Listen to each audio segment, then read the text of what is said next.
नमस्कार प्रेक्षकांनो, लक्ष्मीच्या पावलांनी मालिकेचा नवीन प्रोमो आलेला आहे आणि या प्रोमोमध्ये ही कला अद्वैतची खंबीरपणे बाजू घेताना तुम्हाला दिसणार आहे। तर प्रेक्षकांनो, झालं असं की अद्वैतचं सर्व कुटुंब कलेच्या घरी आलेलं असतं आणि घरी आल्यानंतर संगीताची मैत्रीण या चांदेकरांना चांगलंच सुनावते आणि स्पेशली अद्वैतला बोलते की तुझ्या भावामुळे यांची अख्ख्या कोल्हापूरमध्ये बदनामी झाली आणि बरंच काही बोलते। पण यानंतर कला खूप भडकते आणि बोलते की तुम्ही चांदेकरांना काहीही बोलायचं नाही, कारण या सगळ्यामध्ये त्यांची काहीच चूक नव्हती आणि अद्वैतला तर बिलकुल बोलायचं नाही, मला ते सहन होणार नाही, कारण या सगळ्यांचा अद्वैतला खूप त्रास झाला आहे जो मी पाहिला आहे।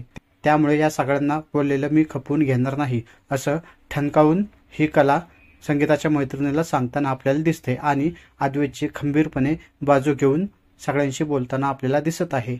असेच नवनवीन अपडेट मिळवण्यासाठी माझ्या चॅनलला नक्की सबस्क्राईब करा। धन्यवाद।